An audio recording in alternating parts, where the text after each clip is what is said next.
Welcome to news for you channel Sach Ka Saamna with Pankaj Sharma. आज आपले पाहुणे आहेत भारतीय जनता पक्षाचे मुंबई म्हाडा सेलचे अध्यक्ष माननीय श्री मिलिंदजी तुळसकर। प्रथम आपले स्वागत आहे मिलिंद सर। आत्ताच पहलगामवर जे दुर्दैवी घटना घडली, प्रथम तर मी विनंती करतो की आपली प्रतिक्रिया जरा आमच्या व्ह्यूअरसाठी। तीव्र निषेधाच्या व्यतिरिक्त दुसरी प्रतिक्रिया असू शकत नाही, परंतु गेल्या काही वर्षात नक्कीच जम्मू काश्मीरमध्ये एक बदल घडवण्यामध्ये केंद्र सरकार यशस्वी झालेलं आहे आणि अशा पद्धतीचे भ्याड हल्ले केल्यामुळे त्या बदलांना कुठली रोखू शकतं अशी काही कोणाची भावना असेल तर ती सपशेल चुकीची आहे। माननीय पंतप्रधान नरेंद्र मोदीजींनी स्पष्ट शब्दात ह्या विरोधातल्या कारवाईचा संकेत ज्या ज्या काही प्रक्रिया जे काही मुद्दे आता उचललेले आहेत आणि ज्या पद्धतीने ते खंबीर उपाययोजना करत आहेत त्यावरून मला निश्चित खात्री आहे की पुढील 8 दिवसातच ह्या दहशतवादावरती योग्य ती कारवाई केली जाईल। जम्मू काश्मीर हा भारताचा अविभाज्य घटक आहे, याबद्दल कुठलाही प्रश्न नाही, परंतु जम्मू काश्मीरच्या अखंड विकासामध्ये गेल्या 8 वर्षातल्या विकासामुळे तिथली जनता देखील आज या विकासासोबत आहे। पहिल्यांदाच आपण पाहिलं असेल की जनतेने उत्स्फूर्तपणे ह्या भ्याड हल्ल्याचा निषेध केलेला आहे आणि अशा ठिकाणून निषेध केलेला आहे की जिथे एकेकाळी पोलिसांवरती दगडफेक होत होती, सुरक्षा रक्षकावरती दगडफेक होत होती, तिथे या भ्याड हल्ल्याचा निषेध जागोजागी करताना आपल्याला दिसतो आहे। म्हणजेच जम्मू काश्मीरमध्ये फार मोठा बदल झालेला आहे आणि तो ह्या अतिरेकी लोकांना पचलेला नाही आणि आपले जे शत्रू राष्ट्र आहेत जे ह्या सगळ्याला खतपाणी घालत आहेत त्यांना देखील ते पचलेलं नाही आणि नक्कीच पाणी बंद केल्यानंतर तो पचेल आणि त्यांना योग्य ती त्यांच्यावरती प्रतिक्रिया आपण लवकरात लवकर केंद्र सरकारतर्फे आपण देऊ, याबद्दल बिलकुल मी निश्चिंत आहे।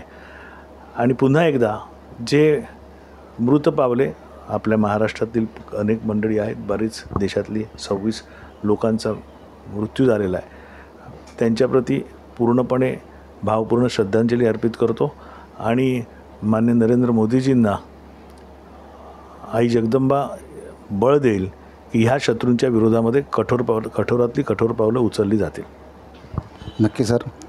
एक दुसरा प्रश्नावर येतो, मुंबईचा पुनर्विकास म्हणजे गृहनिर्माण माध्यमाने जे आपण म्हणतो, कुठेतरी दक्षिण मुंबईला ह्याला तुम्ही कसा पाहता आणि नक्की याच्यावर कसं कार्य करतात, तर त्याच्यावर जर रिव्हर्सला थोडंसं आपली भर टाकलीत तर।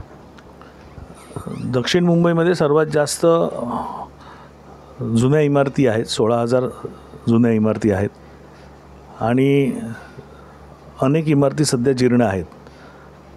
माननीय देवेंद्रजी फडणवीस यांनी 2014 ते 18 या दरम्यान अनेक पुनर्विकासाला चालना देणारे नवीन नियम बनवले।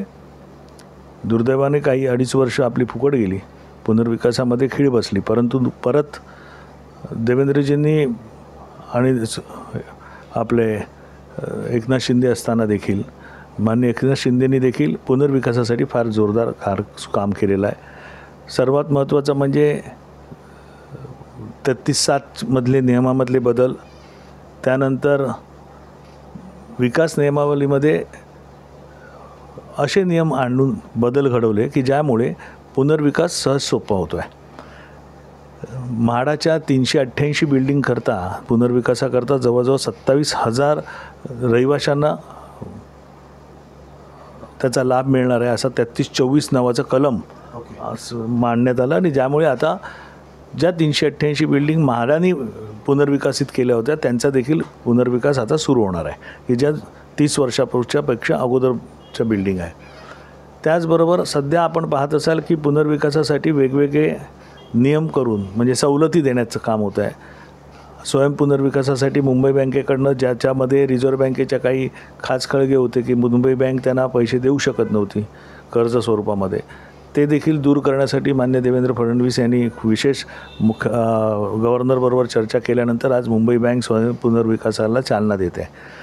त्याच्याही पुढे जाऊन ज्या छोटे छोटे प्लॉट आहेत 300 square metre 200 square metre 400 square मीटरपर्यंतचे, म्हणजे 100 ते 400 स्क्वेअर मीटरपर्यंतच्या प्लॉटना पुनर्विकास होत नव्हता, त्या प्लॉटचा पुनर्विकास करण्याकरता एकत्रित पुनर्विकासाचा जो नियमावली बनवली जाते, ज्यामुळे आज तुम्ही बघत असाल की आपला कामाठीपुराचा पुनर्विकास गव्हर्नमेंटच्या शासनाच्या माध्यमातून होतो आहे, BDD चाळीचा पुनर्विकास शासनाच्या माध्यमातून होतो आहे, हजारो लोकांना त्याच्यामधनं 500 स्क्वेअर फुटाची आज BDD चाळीतल्या लोकांना घरं मिळणार आहेत.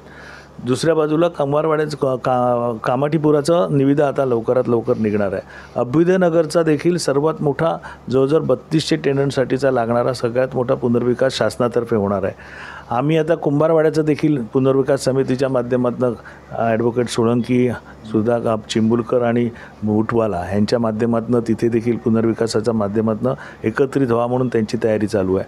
असं शासनातर्फे वेगवेगळ्या माध्यमातून भारतीय जनता पार्टी म्हाडा सेलच्या माध्यमातून देखील जिथे जिथे म्हणून लोकांना एकत्रित पुनर्विकास करता येईल किंवा ज्यांना काही पुनर्विकासासाठी काही अडथळे निर्माण असतील तर त्यांना योग्य ते मार्गदर्शन करण्याचं काम आम्ही करतो आहोत एका बाजूला. तर दुसऱ्या बाजूला सरकार देखील आपल्या मार्गातनं आपल्या पद्धतीने नवीन नियमांच्या माध्यमातून पुनर्विकासाला एक चालना देण्याचं काम होतं आहे. आणि मला पूर्ण खात्री आहे पुढील 2 वर्षात मुंबईमधली परिस्थिती पुनर्विकासामधली बदललेली असेल आणि सर्व जुन्या रहिवाशांना, भाडेकरूंना, मूळ मुंबईकर जो आहे त्याला मुंबईमध्येच त्याचा पुनर्विकास करून राहण्याची संधी मिळेल.